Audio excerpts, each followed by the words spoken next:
Hey everybody, welcome to Culinary Characters Unlocked. I'm David Page. On this episode, she missed the tortillas she grew up with in Mexico, so she started making them here. And then, her and her husband's Yoli Tortilleria won the James Beard Award as Outstanding Bakery.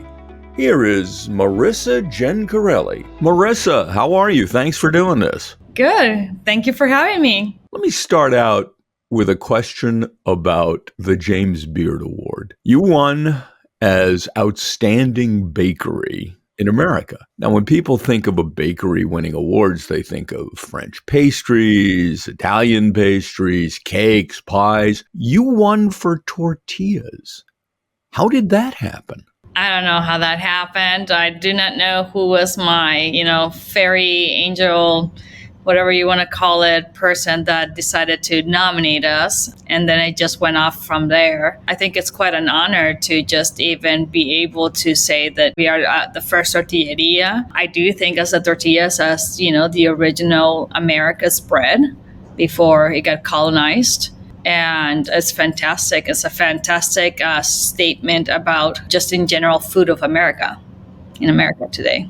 What makes your tortillas so good? There's a lot of different things. I think obviously we are constantly honor the traditional processes, but we source everything here locally. So our corn is just sourced right here from Missouri, from Kansas and Illinois. We work a lot with different farmers and try to figure out what they're doing and what their practices are, etc. And then of course the flour tortillas. I'm from the state of Sonora, so we do the Sonoran style flour tortillas, which is a different type of tortilla than most people are probably used to. In what way? They're a lot thinner. Also, the fat content is a little higher. We don't use any baking powder or anything. It's literally you just have the flour, the fat, water, and sea salt. So it's 4 ingredients. So it's a different type of tortilla. Also, the way that we knead it is different. And also we let that relax and then we press it with high heat.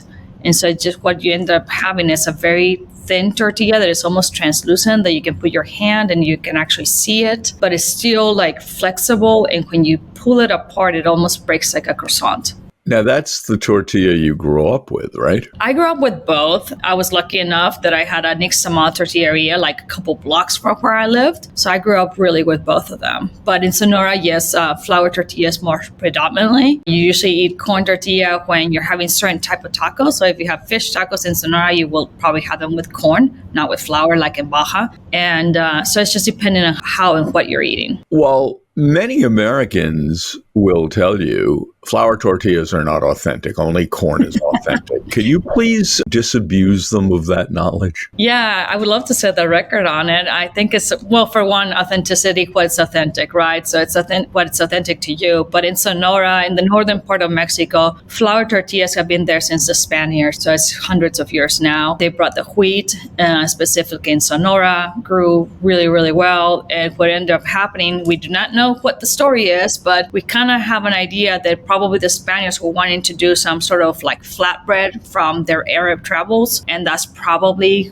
where it originates. And maybe the indigenous people were there like, yeah, you know what, we make this tortilla instead. And that's kind of like how they ended up, not quite an Arab flatbread, not quite a tortilla, and made with flour. So for us in the northern Mexico, the flour tortilla has been there for hundreds of years. It's a staple for us. We eat it with everything. So yeah, for us, it's very authentic. Well, let's go back to your childhood. Did you cook with your mother? Were you into food?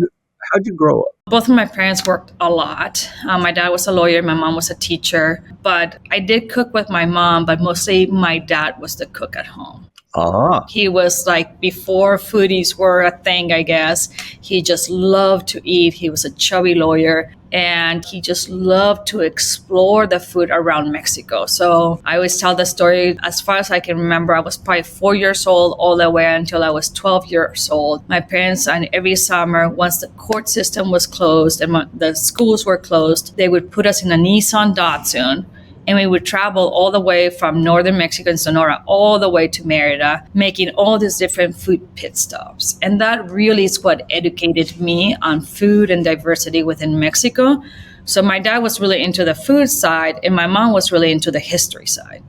And so that really educated me on like just this love affair about food and people and places and how it kind of transports you to different things, and just overall learning about how different one region from another is in Mexico. And it still is very different. We still haven't been very homogenized. But most of the food Americans think of as Mexican is the food of the norteños, correct? I think Americans just think about the greatest hits. So it's like right now, it's like if it's birria, which is from Guadalajara and Jalisco, that's what they think about Mexican cuisine, or burritos, that is northern Mexico. Al pastor, Mexico City. Baja tacos, Baja California. I think that we just get the sprinkle and just like touch the very top of what, Mexican cuisine is, and we never dive deep. And I think that that's what makes it so interesting now that there's a lot of people that are very genuinely interested to learn more and more about Mexican cuisine and its origins. Boy, birria has hit it big, has it not?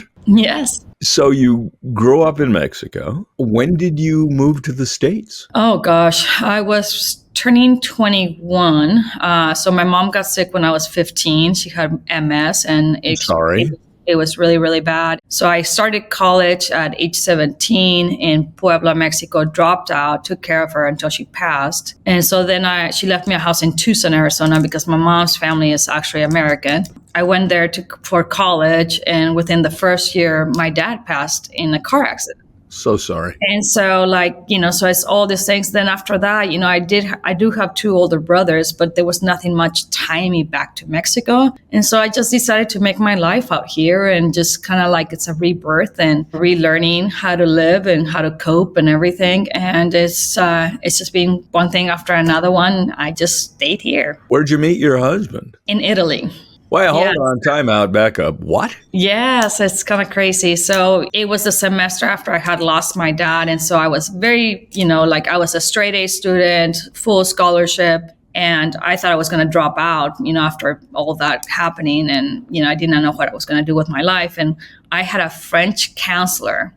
She said, no, you need to go and drink wine and experience life, and you will be okay. Then September 11th happened. And so I had already enrolled in an Italian program in Florence, Italy. And usually those programs are gigantic, 60, 80 people. It ended up being 11 of us in that program. And one of them was my now husband, who's from Kansas City. But you met in Italy. Yeah, so there were a lot of couples from those 11 people. A lot of this became couples, and we're the only ones that have survived. Well, congratulations. Yeah. Okay, so you meet this guy in Italy. Mm-hmm. How soon did you end up moving to his town, Kansas City? He moved to Arizona first because I moved back to Arizona. Were you cooking or baking? Were you in the biz? No. I was totally in a law school track, or, because I graduated with a global political concentration, Italian literature, Portuguese minor, like all these like kind of languages, and just really focused on history and in law. I ended up getting recruited by a company here in Kansas City in tech industry. At the time, they were really growing, expanding on the global side, and they wanted someone that spoke many languages, and they had been in Europe and all these different things. And that's how I ended up in Kansas City, and he was from here, so it worked perfect. And so I did healthcare technology for almost 17 years.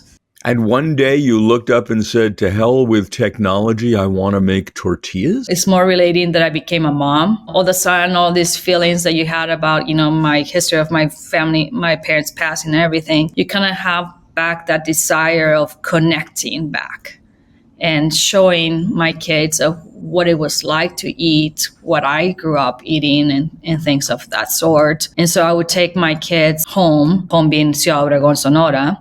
And one of my aunts gave me this big binder with recipes. And that's kind of how it all got activated, because we used to bring off our tortillas like in our suitcases and put them in the freezer. And then once our stash was low, time to book another trip. And so we're like, well, what if we can make our own tortillas? What would that look like? And so literally we started at home, making it our own. And then it's like, okay, well, we need a better grinder. And if we get a better grinder, could this be a side hustle? And so we did this all while we both have full-time corporate jobs. And what was the moment that made you say, I'm going to leave the corporate job? Mm-hmm. I'm going to make tortillas?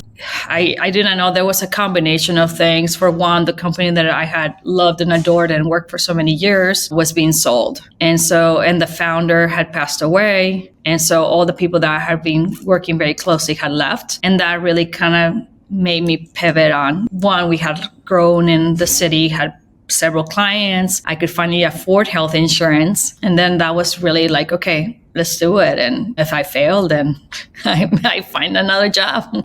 Did your husband join you in the business? Yes. So he, from the day one, he was the one that was doing a lot of the operations of it. So he had a lot of experience working in large manufacturing. And so he's really good at, just making sure that our operations are running, the machines and all these different things. And so I'm more like, I always make fun. I'm like the creative, like I want to go ahead and build new products. I want to go ahead and see what else is next. And he's like the one that has to deal with the aftermath. The aftermath. Yes. You named it Yoli Tortilleria. Oh, explain Yoli to me. So Yoli means to live in Nahuatl. Nahuatl is the Aztec language. So at the beginning, we were looking at, being from Sonora, the Yaquis are the indigenous people in there that I grew up with. And my great-grandmother on my dad's side was Yaqui. And so I was looking for like a Yaqui name, and they were incredibly difficult to pronounce. And so I was like, okay, what else is significant within Mexican cuisine and just overall our ethos, which is to enjoy life, to be part of it, seek adventures in food. And that's how we came up with that name. Is there a base of Mexican cooking in Kansas City? Is there a Mexican population there? There is. Yeah, there certainly is. We have in different areas. One would be Belden, Missouri. Then another one is KCK, which is in the Kansas side. So we have them in both sides, in Missouri and the Kansas side. It's definitely not what you would have in LA or Chicago or any of these other cities. And most of the immigrants here we have some from Chihuahua and someone from the, more south of Mexico, which is also interesting for me because there's really not a lot of Sonoran people in Kansas City. So you decide to open the tortilleria. How big did you start? Just me and Mark. We would do it at night. In your kitchen? No, we ended up renting a commercial kitchen and we bought our own grinder and just like a double line. We started first with corn, and eventually we got another like 500 square foot location to do flour, so make sure that everything wasn't cross-contaminated for gluten-free and all this kind of things. And yeah, at first it was just us two, and then we grew up to like 6, and now we are about 35. Wow. How handmade? Obviously, we cook our own corn. We have a mill that we mill into. Back up. You're making your own masa. We're making our masa, yes. Okay. In Mexico, most people now buy prepackaged or pre-made tortillas, correct? Correct. Okay. Correct. So you're making your own masa. Explain what that is and what it takes. It's called nixtamalization process. It was standardized by the Aztecs, but it is a Mesoamerican tradition. This is to make corn somehow edible? Yeah, so what you do is basically you soak the corn with lime or ash. You can do either one of them, but basically it's going to become an alkaline solution. And so you bring it to a certain temperature, that water, and then you let it soak. What's going to happen is the exterior part of the corn, which is the part that is not edible for humans, is the pericarp, and it's going to dissolve it and become almost like a gel-like. So the next day we come in and we rinse that out, and then we have a wet mill, which we go ahead and put all that corn in there and we mill it into the masa. Then that masa, some of it gets separated to make tamales and all these different things. And the other one gets transferred to make tortillas. And some of those tortillas get made into the topos and all these other different kind of things. Okay, so I've got this masa, this wet dough. Now What do I do with it? Then we have an actual feeder. And we have a cutter, and that goes into the machine and makes it into the tortillas. So it's a 3-level oven, which really mimics the art of the comal. So each side it goes through one level, it cooks it, then flips it, cooks the other side. And then the last level that you have is the famous one for the puff, that people talk a lot in the tortilla. And I really want to demystify this because the puff is good if you're going to use the tortilla for tacos, but depending on what kind of tacos. Like some tacos, you want to have a tortilla that doesn't puff too much, because if you're going to fry it, you don't want that puff to go ahead and crumble your taco. So I always like to clarify that. But in general speaking, people want that puff because we call it in Mexico, we call it pancita, little belly. So a tortilla has two sides. One of them is going to be very firm, or I don't know how to explain it. And then the other one has like the skin of that puff. Mm-hmm. And that's where when you put your meat and your juices, it's going to suck everything up. And that is going to make it better for you when you're holding your taco. And that's another big distinction. When you make tortillas the way we make it of the nixtamal process, you're going to end up with a stronger corn tortilla. When you see a place, a taqueria that has double tortillas, the reason they're doing it is because they're going to tear up. But when it's a nixtamalized tortilla, it's a stronger tortilla, so you only need one. Okay, the flour tortilla process, you buy your flour milled, I assume? We buy our flour. We have a specific blend that we use.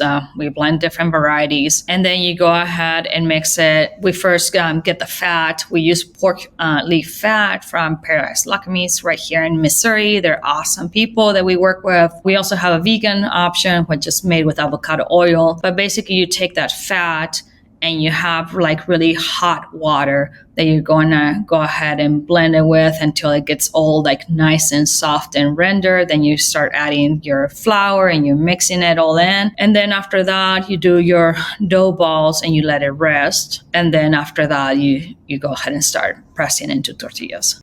You make a wide range of different tortillas. Can you walk me through it? Well, on the corn side, we manage, mainly 4 types of varieties of corn. So we do the white corn, the yellow corn, red corn, and blue corn. Each one of them is going to have a very specific profile of flavor. But in addition to those that we do from a commercial standpoint, we handle probably about 14 varieties of corn. And those are we have over 100 clients in the Kansas City metro area. And we do a lot of different types of things depending on what the chef is wanting for the restaurant. If I'm running a restaurant, I can come to you and say, this is the dish I want to make. And I will work with you on like, okay, how are you planning to serve it? How are you planning to plate it? All the different aspects that are really important for us to define which one will work best for you. Well, give me some examples. What works for what? So, for example, a lot of people, like, we live in the Instagram era now. Oh, yeah. And, it's all about the picture of your plate, which I think is, fine, it's okay. But the reality is that if you're going to do the corn tortilla, most corn tortillas get really dry as soon as they get exposed to the air. And so that's why in Mexico, we always serve them in a tortillero, something to keep them nice and warm. Not only is keeping it warm, but it's keeping the moisture in. But a lot of chefs want to go ahead and display their tortillas in it. And so I always say, well, stay away from a yellow corn, which is going to dry out a lot faster. Why don't you go ahead and take a corn that has a lot more moisture in it? And that's when we started exploring, based on their flavor profile, which type of variety of blue corn would work best for them, or if it's going to have some sort of, defining flavor, or they want something that stands out, then I'll work with them on different types of red corn or pink corn varieties or whatever it would be. I've never heard of pink corn. For me, like, pink corn falls into the red corn family. So it's going to be a little bit earthy, but there's a sweetness at the end. But you're discussing this like it's wine. Well, when we started in the farmer's market, we would have all the different varieties of corn set up, and we would have all the tortillas, and we would do like progressive tortilla tasting. Well, okay, take me down that line. It's like a flight of beer. What are the taste differences? So like white corn is going to be really mild. So that's like perfect for enchiladas. Just, it's just a perfect neutral tortilla as your workhorse. Then yellow corn is always going to be more flavorful. It's a little bit more sweetness into it. It does have that earthy scent to it, but in taste, it does not taste that earthy. Yellow corn is probably my preferred for chips and tostadas and things like that. I think it works really well with that. Then you have the blue variety. So it would be like within the blue corns, we have have different types, and that's definitely earthy. So for me, blue corn is just perfect to pair with just cheese and mushrooms or any sort of vegetarian type dish. For me, that's perfect. Or if you're going to a New Mexican route, that is a really good choice. And then red corn is one of those that in Mexico, you do use it for tortillas, but mainly they use it for pinole. Pinole? Pinole, yeah. So it's like a Mexican drink where you go ahead and take masa, mix it with water and sugar, and you just drink it. Usually it's a breakfast beverage, or you can have it as an atole, depending on what you're adding to it. But we also make tortillas out of it and gorditas and different things. But it's always going to have a little hint of sweetness at the end. And it's one of those funny things that, when Americans get introduced on all this variety of types of corn, first they think of red corn and think that the tortillas that have been dyed in your grocery store that are like big red. But once they start understanding that naturally corn has different properties and they taste it, it's just like, oh, well, I really like the sweetness of it, so I will go ahead and take it. But you can't really see the distinction until you have them all like next to each other. Americans love tacos. Yes, they do. Often the tacos they love bear little relationship to the tacos I've enjoyed in Mexico. Mm-hmm. Can you please explain what a true Mexican taco is? Well, I mean, it could be depending on your region, but for me from Sonora, a typical taco would be a carne asada taco. So there's different ways of doing it. There's the traditional like mesquite wood charcoal. Some of them do make it in a plancha. It's like a tiny flat top, right? Yeah, like a flat top. Some of them have like little dents in it. We would call those tacos cebosos because they basically take the big part of the fat of the meat and just grease that thing up before they even put the meat in.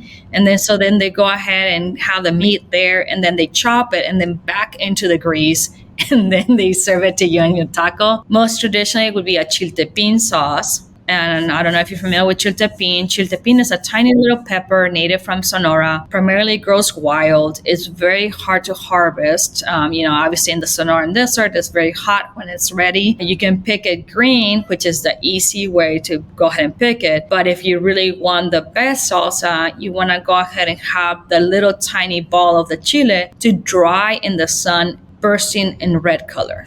And then they go in and very carefully pick that, almost like if it was saffron. And so we make a salsa with that. So you go ahead and put your tortilla, your steak, and then you put your chiltepín sauce, and then you put cabbage, and then you would put a green sauce. And then you serve it with like greasy grilled onions. That's, for me, a Sonoran style taco. That sounds like the perfect hungover breakfast. Oh, it's perfect. And of course, if you're in the mornings, you have tacos de cabeza. Tacos de cabeza? Yeah, head tacos, head meat tacos. They take the whole cow meat head and then go ahead and cook that. And it's the cheeks and everything. And then, of course, they do have the eyeballs and all the other stuff. And so then you say, I want eyeballs or not eyeballs or whatever. And for that is like the perfect breakfast hungover taco. Are eyeballs good? They're kind of like an oyster in texture-wise. So, I mean, if you get over the fact that it's eyeball, that's fine. I personally like cheeks, so. Oh, the cheeks on any animal are the best. And delicious. Yeah. People go, ooh, and then,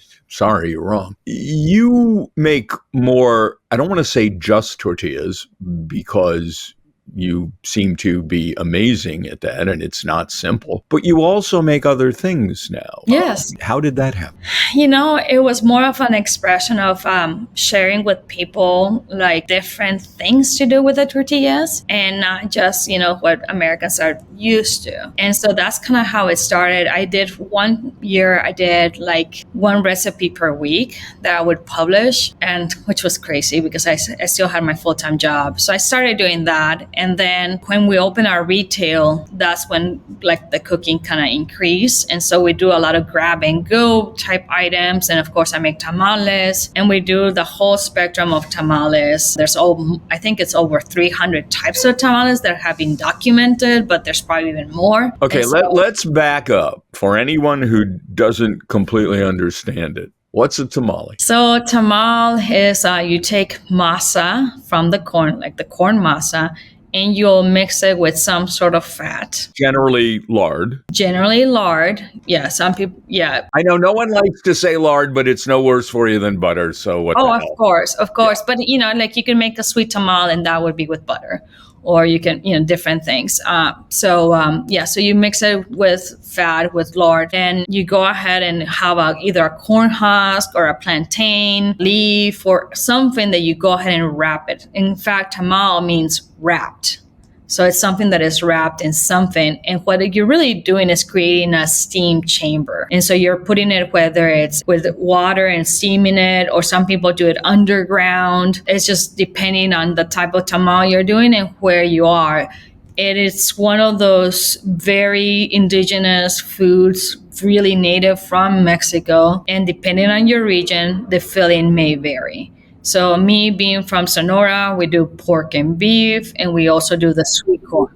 But I had someone that worked for us from Colima. She would have like the end of the harvest tamalada, which is kind of like a party with tamales because they're celebrating their harvest. And they would go ahead and dig this gigantic holes, put, the fire and everything underground on it. And instead of being just one single tamal, they did this gigantic tamales, and they just cover them with all these different types of leaves that they had available to them from the harvest, and then just leave it there. And as they're preparing everything else for their party and everything, that thing is cooking, and then they bring it out. There's some other end of harvest traditions where they take the really long leaf of the corn husk, not the traditional ones that we most normally see, but the really long ones, and they build it like a little cone. And so they put the prepared masa, and then they'll put like pork with the bones and everything in it, juices, and wrap it all, and it's like a little tiny triangle, and then they just put that all in the big pot. So there's like just so many infinite ways to make tamales, and I love to explore all the different traditions and the different recipes. And just even myself with my workers, sometimes somebody will bring something that I have never experienced. And I think that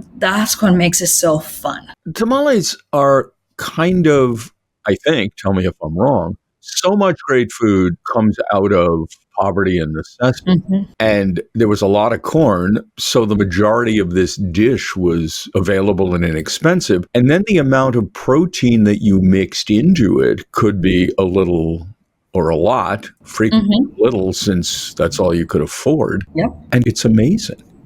Amazing. And then typically you have the beans, because in Mexico we believe in the milpa, the traditional way of farming, with you have the three sisters, you have the corn, you have the bean, and you have the squash. They're farmed next to each other. To each other, yeah. So it's kind of like, I laugh when now everybody talks about regenerative agriculture and cover crops and everything. I mean, we've been doing this in Mexico forever, right? So these three crops next to each other somehow enrich the soil in ways that the other needed. Yeah, exactly. And so when you're harvesting, you're having your tamales, which is from the corn, and then you're having like squash sauteed with whatever else you have around you, and of course a bowl of beans. And so it just makes it a really good, healthy meal and full of energy, so you can keep on farming the next day. What other items ready to eat are you doing?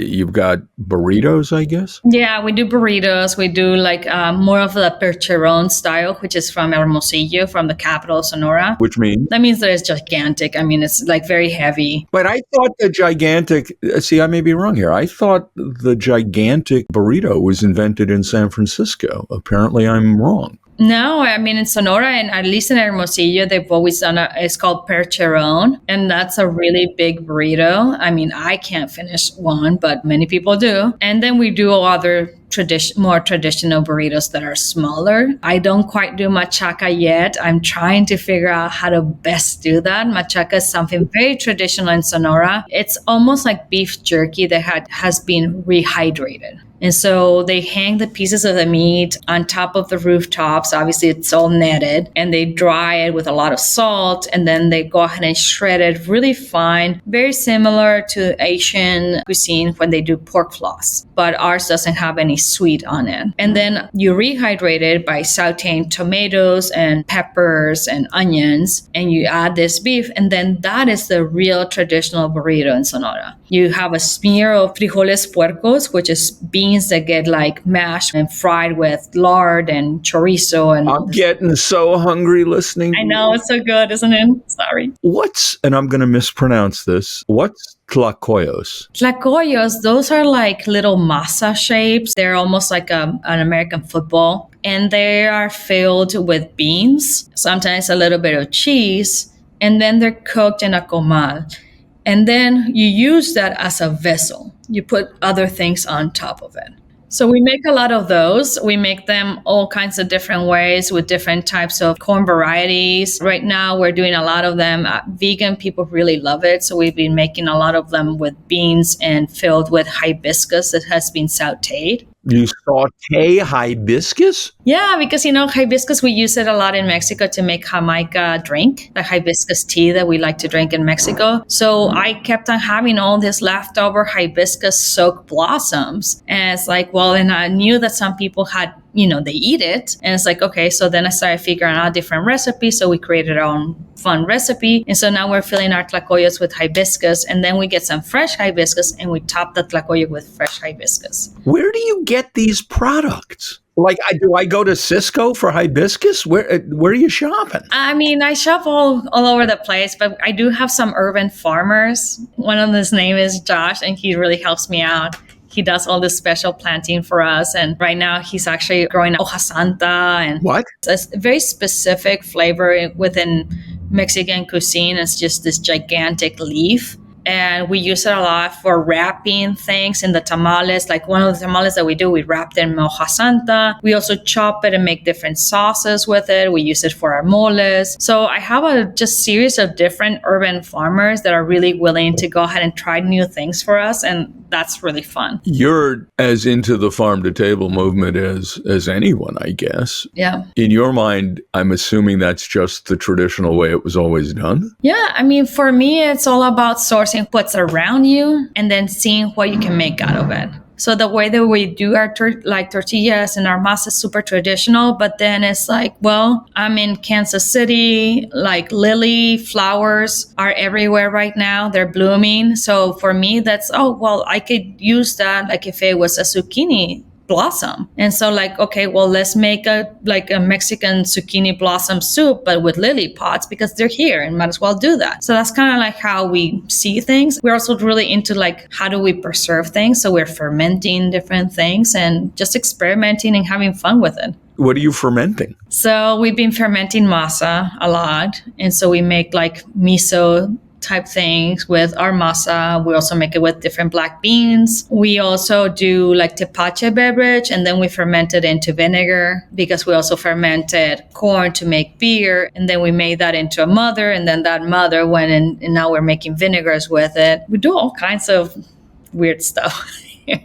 The restaurant element of your retail shop, is it table service? Is it fast casual? Is it grab stuff at the counter and sit down? It's been grab and go for the last 2 years, and we're about to switch that out actually. And it's going to be from 10 to 2. People will be able to go ahead and actually sit there and have some sort of like fun. I call it comida corrida. I don't know if you've ever been in Mexico and experienced that, but basically in Mexico and neighborhoods, you have little homes that will be making food, and usually it's like kind of like a preset menu that you have like a little soup and a little salad, and it's just kind of like a nice lunch thing. So we're going to do a variation of that, but with our own lens. So will you be expanding and making more dishes? I will be expanding, and right now we're looking at opening a second location. That will be more table service. That will be a little bit more. The space that we're in right now is so small. So we're moving to another place that will have 59 seats. So for me, that's just a big jump. And just to be clear, prior to this,